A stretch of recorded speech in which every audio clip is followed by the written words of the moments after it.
पडणाऱ्या दुष्काळाचा बोध घेत मराठवाड्यातील शेतकरी शेतीत आमूलाग्र बदल करत आहेत। पारंपरिक शेतीला फाटा देत नवीन पिकांची लागवड करत नव्या तंत्रांचा अभ्यास शेतकरी करू लागलाय। परभणी जिल्ह्यातील मंगळूर इथले रोहिदास साखरे त्यापैकीच एक। रोहिदास यांनी 20 गुंठ्यातल्या शेडनेटमध्ये डच गुलाबाची लागवड केली आहे। या डच गुलाबापासून त्यांना येत्या 5 वर्षांमध्ये खर्च वगळता 15 लाख रुपयांचा निव्वळ नफा मिळणार आहे। आज आपण रोहिदास साखरे यांची गुलाब शेती पाहण्यासाठी परभणी जिल्ह्यामध्ये जाणार आहोत।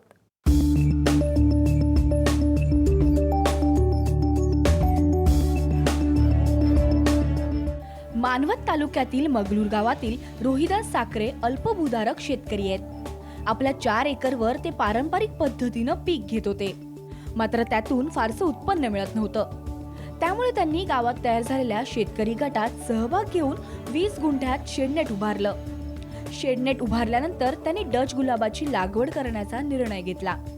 लागवडीपूर्वी मशागत केली, त्यानंतर 7000 रोपांची लागवड केली। रोहिदास यांनी गुलाबाची लागवड 3 बाय 1 फूट अंतरावर केली आहे। ही लागवड केलेली आहे 2.5 बाय 3 बाय म्हणजे हे एक पाऊण फुटावर केलेले लागवड। गुलाबाच्या रोपांना पाणी आणि खत देण्यासाठी ठिबकचा वापर करण्यात आला। तसंच शेडनेटमधील तापमान नियंत्रित ठेवण्यासाठी फॉगरचाही वापर करण्यात येतो।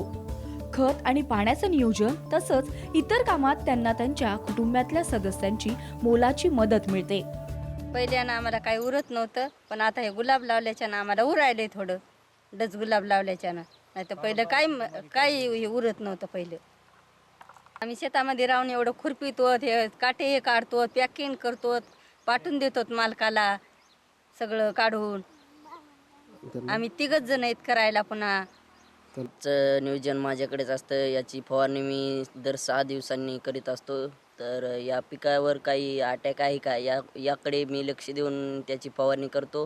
आणि मी दररोज कृषी विद्यापीठाची काही पुस्तके त्यांचा अभ्यास करून याची खत नियोजन फवारणी कशी करावी याचा अभ्यास करतो आणि त्यानंतरच त्या पिकाला ते खत पाहिजे तेच देत असतो। खत आणि पाण्याचं योग्य व्यवस्थापन केल्यानं त्यांना चांगलं उत्पादन मिळतंय। रोहिदास यांना जानेवारी महिन्यापासून फुलाचं उत्पादन सुरू झालंय। नांदेड, परभणी आणि सोलापूर इथं फुलाची विक्री सुरू आहे। दर महिन्याला त्यांना 40,000 रुपयाचं उत्पन्न मिळालंय। वर्षभरात खर्च वगळता 5 लाख रुपयांचं उत्पन्न त्यांना मिळणार आहे। जानेवारीपासून मला ह्याच्यापासून महिन्याला 40,000 रुपये मिळतात। 2 महिने झाले, 2 महिन्याचे 80,000 रुपये मला भेटलेले आहेत याच्यापासून। पाठवतो नांदेडला मार्केट करतो, 1 दिवस आड करून 2-1,000 रुपये येतात नांदेडहून। सोलापूरचं आता आजपासून सुरू होणार आहे। सोलापूरला बोलणं सुरू आहे, सोलापूरच्या मार्केटला पाठवायचं आहे। त्याला म्हणजे 5 लाख रुपये भेटतात आणि 5 वर्षामध्ये मला 25-1 लाखाचं उत्पन्न अपेक्षित आहे। याचा खर्च 5-6 लाख रुपये काढला, 8 लाख रुपये याचा लागवडीचा खर्च काढला, तरी मला 12-13 लाख रुपये आरामशीर उरतात 5 वर्षामध्ये। पारंपरिक पद्धतीनं शेती करताना उत्पन्न मिळत नव्हतं, मात्र आता संरक्षित शेती केल्यानं उत्पन्नात वाढ होते। त्यामुळे शेतकऱ्यांनी आत्महत्या न करता नव्या तंत्रानं शेती करावी असा सल्ला रोहिदास यांनी दिलाय। पारंपरिक शेतकऱ्याला मी असंच विनंती करेन की आमच्यासारखं काहीतरी दुसरं पीक नवीन करा, त्याच्यामधून तुम्हाला उत्पन्न मिळून तुम्हाला काढून कर्ज फेडण्याची याची गरज नाही, आत्महत्या करण्याची गरज नाही। रोहिदास यांना डच गुलाब शेतीतून चांगलं उत्पन्न मिळत असल्यानं त्यांच्या शेजारील शेतकरी पिकात बदल करण्याचा विचार करत आहेत। तसंच जिल्ह्यातले इतर शेतकरीही त्यांची गुलाबाची शेती पाहण्यासाठी येत आहेत। माझे शेजारी रोहिदास साखरे हे शेडनेटद्वारे गुलाब हे ते सगळे पिकं घेतात। आता मी सुद्धा ह्या मार्गदर्शन करून त्याचं पुढचे पिकं हे असेच करा वाटते। माझ्या पतीसोबत इथं आलेली आहे। मला नवीन पद्धतीने काहीतरी शेती करायची आहे। पारंपरिक शेतीमध्ये काहीच उरत नाही, म्हणून काहीतरी जगाच्या वेगळं करायची आहे इच्छा, म्हणून ह्या गावामध्ये आम्ही आलोत बघण्यासाठी।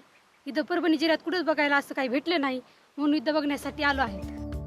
अल्पभूधारक शेतकरी असलेले रोहिदास साखरे यांनी संरक्षित शेतीच्या माध्यमातून शाश्वत उत्पन्नाची सोय केली आहे। त्यांच्याप्रमाणे इतर शेतकऱ्यांनीही बाजारपेठेचा अभ्यास करून शेती करणं गरजेचं आहे। राजेश काटकर, साम टीव्ही, परभणी।